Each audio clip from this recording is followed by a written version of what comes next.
Coach and players, congratulations and welcome to Omaha. We're going to open up with Coach with an opening statement. Then we'll go to questions for the players, and we'll release them and then come back to Coach. Coach, just give us a opening statement.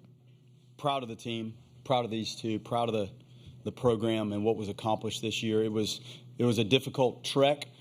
The response from last year for this group to open the season and go a third of the season without losing a game, pretty remarkable. The schedule was difficult. The midweek stuff is such a challenge. You guys know what the league's about. They earned everything that they achieved. This is the pinnacle of the sport. You'll never see the sport played at the amateur level better than you're going to see it in this event. The age of the players, the physicality of the players, the ability for players like these two guys to find a home that suits what they're trying to do for their future, it's as good as you'll see. The hospitality in Omaha, absolutely love it. It's building like I've seen it 34 years ago, and I was out here 3 times as a player, and it just continues to grow, and it has grown from 2022 to today. And watching this thing build, the energy and excitement and the feel and the vibe of everything that surrounds this event puts it in the conversation with any other major sporting event you want to talk about. Augusta, the Final Four, Super Bowl, and just pick one. This matches it. This weekend is awesome, and it's because of the community. It's because of guys like these two that have elevated the sport. It's because of the coverage that you guys provide that has made this a global event, and the college game's never been in a better position. How's that? It's great. Thank you, Coach. Appreciate it. Now we'll open questions for the players. First one right here. Mark Garland, College Baseball Central. Daniel and Alex, you guys just finished up your first practice on that field. Tell me a little bit about the field, how you guys felt going out there, and then also how you keep it baseball when you're here. The field's in great condition. The grass is a little bit different than Florida grass, but it plays a little slower. Maybe they'll cut it tomorrow, but we'll see. It's been great. The field's pretty big, but nothing that we can't handle. Like he said, the outfield's very different, like dimensions than our home park. Right field's a lot deeper. We don't have the high fence, so we'll just be able to adjust to it and play our best ball. Sam McEwen from the Omaha World Herald. Hey guys, I'll ask this to both of the players. What maybe is the biggest difference or two differences between last year's team and this year's team in terms of the struggles you guys had last year and the success that you've had this year? We weren't a part of last year's team, but hearing what went on last year, we definitely wanted to come in and make a difference and help this team win and build a winning culture again and get back on track and back to the promised land in Omaha, and that's exactly what we did. Like he said, we were not here last year, but we know like our team, we're just one big family. That's all we are, one big family, and we just go out and we just play like we all are a family and just have fun while we're doing it. Yep. For the players, I think Kurt Weiler with the Osceola. I think I talked to Cam Leiter last summer pretty soon after he committed, and he pretty candidly said he wanted to come here to get Florida State to a College World Series. I guess, how much was that a selling point for you, and how quickly did you realize you thought this team could do that? Yeah, I mean, I saw what Coach Jarrett was building over here at FSU, and I wanted to be a part of it. And he brought in some really great guys to get us back here, and he did a really great job helping blend this team together and help us create that team chemistry. And we created a really great family chemistry, like Alex said. And we built that winning culture back at FSU, and we're here to stay, and we're here to win. Jake McKeever, College Baseball Central. Daniel and Alex, you were the first of 8 teams to punch your ticket here. Was there kind of anything that you could scout on that y'all got to kind of sit back and go, okay, we can play these teams? I think we're a very confident bunch, and we know we can play with the best. Like, these are the 7 other best teams in the country, and we're here because we can compete with them, and we know that watching them, like when you watch other teams play, it's knowing like with our confidence we're here and we know we're capable of playing. Yeah, like Alex said, we are a very confident bunch. We feel as if we carry ourselves and feel as if we're the best in the country, and we know that we can beat anyone if we play our brand of baseball. Any other questions for the? We have. We'll go back. Elizabeth, go ahead. Elizabeth Merrill, ESPN. For either one of you guys, what's it like playing for Coach Jarrett? Coach Jarrett. Coach Jarrett's like Papa Bear, and we're just his younglings, and we follow his lead, and he does a really great job with really programming us and getting us all in line and just completing the task at hand each and every day, and going out and winning, going 1-0 each and every day, and keeping us where our feet are in the moment, and really just completing the task at hand. And it's been a really great job. He's an amazing leader, an amazing coach, and very thankful to have this opportunity and play for him. I mean, he pretty much covered it. There's no other coach in the country that you want to go out to the field every day and you see him and it's like, all right, we're going to have a great practice. We know it's going to be structured well, and you just know what you're getting yourself into. And as infielders, there's no other coach in the country that I'd rather learn the defensive style from the infield than Coach Jarrett. We have one question on Zoom for the players. Go ahead. Danny first, please, and then Alex, if you could maybe follow up. Daniel, this is a program, obviously, that had such great success last year. It did not work out the way it had intended to. Did Coach Jarrett tell you that he thought he'd get you guys back to Omaha this year? And what kind of role did you think you would have in maybe helping a team get to this level? Omaha is always the end goal, but he kept us, him and all the other coaches kept us focused on just a one game at a time mentality and going to war each and every day. We get to step on the field and not really looking ahead, but looking at what is exactly in front of us with that day. And we get to play that game, and we win that game, and we go 1-0. And then the next day we go 1-0, and the next day we go 1-0. And those wins just keep piling up, and that's how we got here. Yeah, I mean, he said it. You play every day just to win that game and that day. So that's pretty much, when you win one game every day, it's going to help you get here. Gentlemen, thank you very much. Wish you the best of luck next week. Coach, you get to stay. Thank you, guys. Thank you. I'm sorry. Thank you, guys. Okay.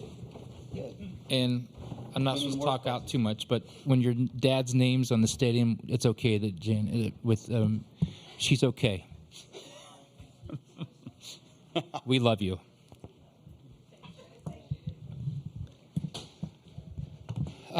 We'll now open the questions for Coach. The first question, we'll go one here, there, and there.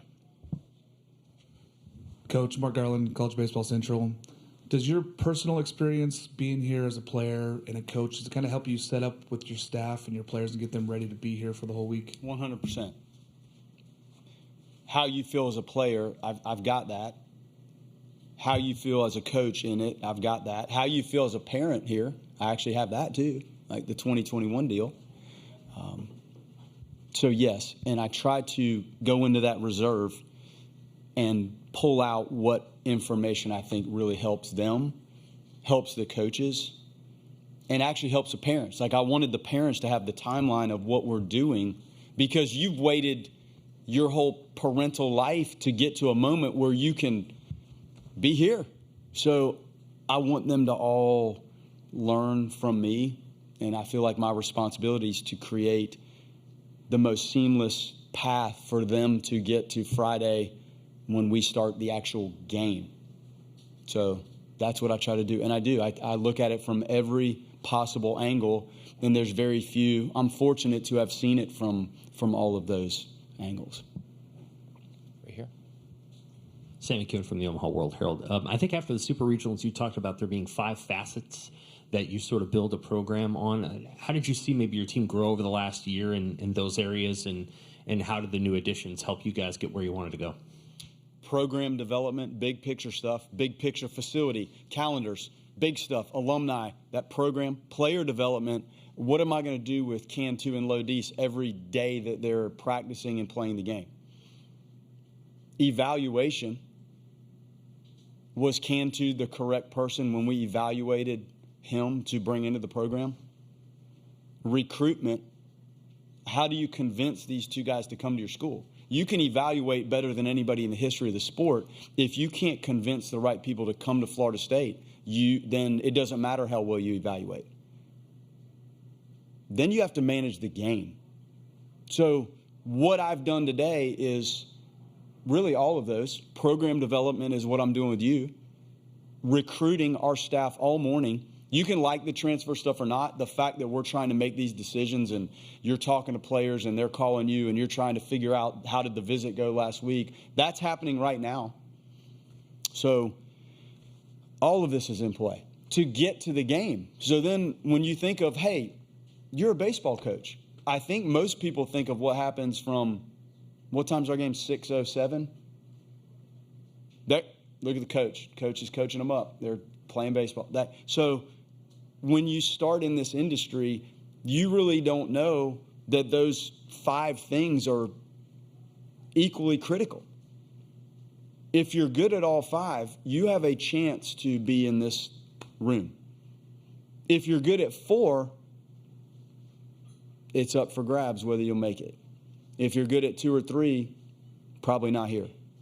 So I try to dive in. I've been a lot of places. I try to dive in when you get somewhere. What do you have to attack and fix in each one of those areas to try to get it right? So those are the 5. And in this day and age, to add 26 players, I think we added. That was I saw a little graph today of the players, but the combination of some of the junior college players that are clearly older, these guys that are a little older and more experienced, to be able to throw that in the pot with the guys that were back with us that had some grooming from last year and galvanized a little bit. I mean, those are the 5 things all in play. Ryan Shumpert, Rocky Top Insider. How does this Tennessee offense this season compare to the one you faced in 2022? It's probably not far off, is it? It's not. Damaging, threatening, physical, intense, balanced. Just pick whatever you want, man. I mean, I know what we're walking into, and I know what we walked into in 2022. So, and I told the guys, and I'll tell them again, the game. Once the game starts, it doesn't know. So, our stats, their stats, the game doesn't know what's supposed to happen. You have to go manage and take charge of the game, and there'll be opportunities for that game to go one way or another. Either you're bringing your A stuff in the A moment, or you're not. And the pendulum, it'll go one way or another. So I know how good they are. Like, they're unbelievable, unbelievably talented. And this is a little bit of Clash of the Titans. I think our team, emotional team, like this is an emotional group. And sometimes that emotion, we've seen it spill over a little bit where the guys hit a home run, the excitement, the punch out. What you're going to see, I don't think we've ever seen it before. And this Clash of the Titans, it's going to be exciting. Like people are looking forward to this. Our guys are looking forward to it. I know the Tennessee crowd is thrilled. I've seen how passionate they are. I think we have the best fans in the world. The pitch-by-pitch engagement, man, this is top of the food chain stuff. Right down here, next 2 questions. Jake McKeever, College Baseball Central. Coach, it's a little bit of a weird schedule where you get an off day after you pitch. How do you set up your staff going forward in this tournament? Well, Arnold will go, and then you're going to use some relievers, you would think, at some point in this thing. Maybe not. Be great if we didn't. But then you get to rest. And so you can recalibrate guys that you may not be able to do so in back-to-back days of competition like this. So it's really neat. Again, I keep telling you this is the best you're going to see the game played ever at this level. It hasn't been played better than this. You're also going to see that continue because the dynamic relievers that throw some, but not too much, they're going to be right back out there. So it's neat. It's different.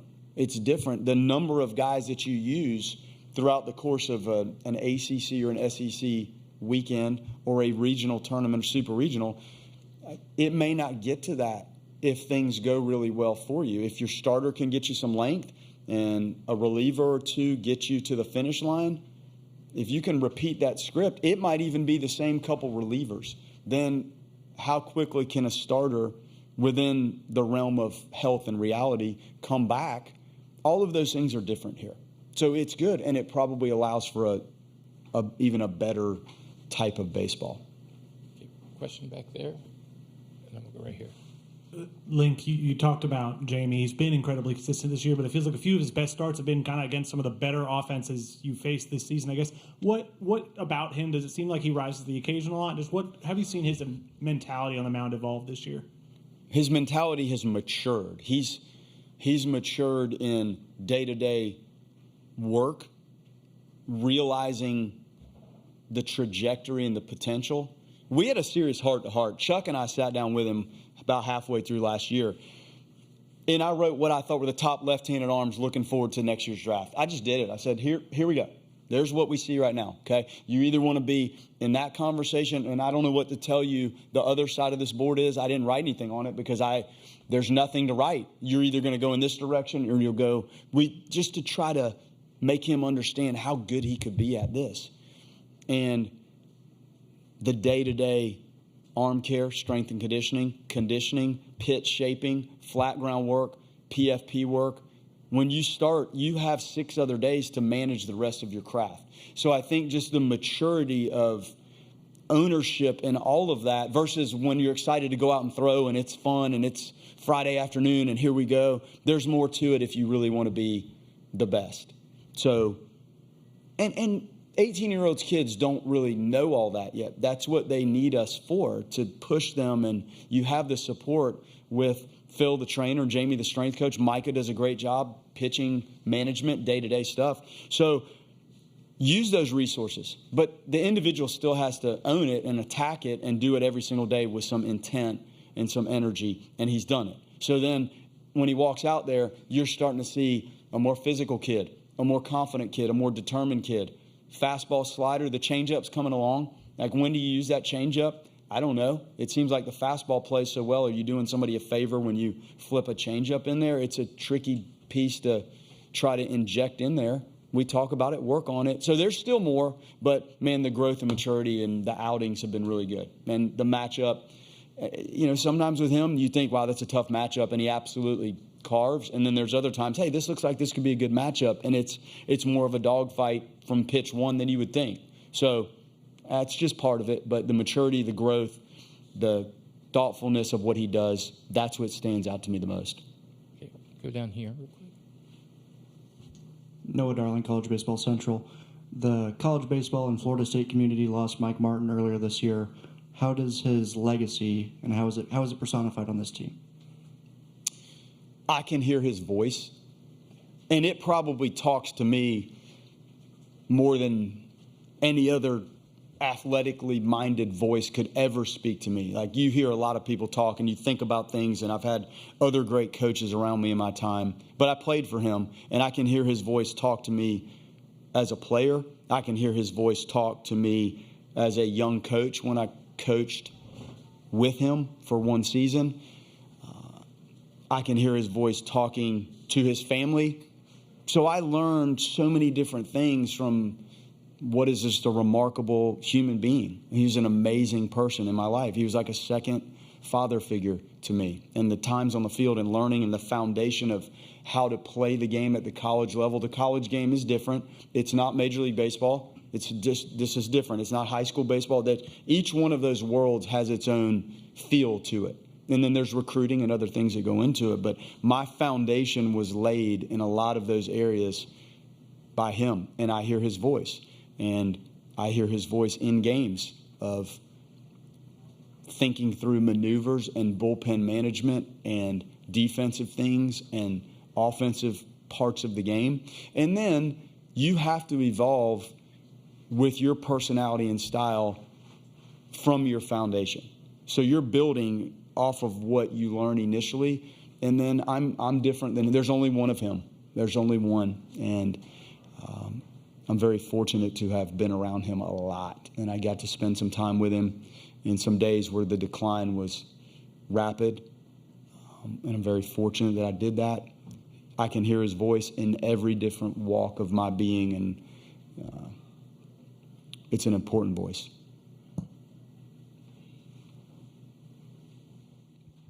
Jason Patterson, Island CWS. Coach, with 11 in mind and what you talked about earlier, all the different angles that you've had as a player, as a coach, and as a dad, what are the major insights you pull out? What do you communicate to the different teams you bring here, and how do you communicate it? Well, when he talked about pitching, if you start with baseball, pitching, defense, and base running.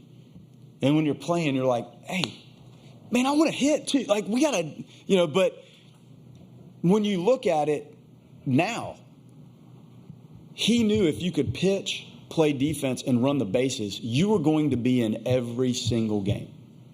Every single game. Offensively, to go further, you have to figure out a way against the type of arms that we're going to deal with here. You'll have to figure out a way to scratch and claw and score. But the fundamental of pitching, defense, and base running, I can hear him say, you talk about voice, like I can hear pitching, defense, and base running. That's what this is about. And I know why that was the case.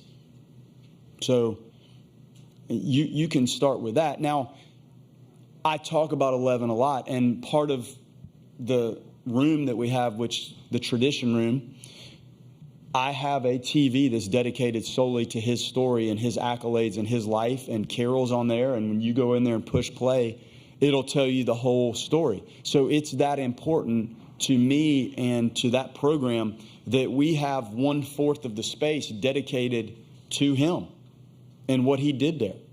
And that's going to stay right there. So everybody that walks in, you want to walk in and hear it, there it is. And it runs like it's running, like he's on there and his picture is there. Now I want to win it for him. Like, why as a player couldn't I get it done? It keeps me up. Like, what did I not do? What were we not doing that kept us from that? And part of the reason the 5 program pieces, I was so determined to figure out myself what I needed to do to get it done here. Did I ever think I'd be sitting here coaching it? No, you don't think that that's going to happen. You don't. But I owe it to the program, him, to figure out how to finish it. So that's the messaging. Our guys were thrilled. Like, we're sitting there in the room, and I told them, when we walk out of this room and you get on that plane, there's 400 people standing along sides of the bus. You're going to walk through that, and this will never be the same. Like, it's never. So when we get up and leave, like, you're going to feel differently the moment you open that locker room door and off you go, and here it starts. But in that corner, in the cabinet trophy case there's something missing. So I'm not happy to walk out through the people. That probably doesn't come off right. I'm happy to walk through to come where we are trying to take that bus and that plane, but I'm not happy with the result that I've had. So what do we do when we walk out of that room to enjoy those moments, but try to make sure that the result for us is just a little bit better and gets us that final trophy that is not sitting in that cabinet over there. So that's what all of that means to me and what I need to accomplish here to really feel like I've completed this. Coach, thank you very much. We wish you best of luck, and we'll be talking to you soon.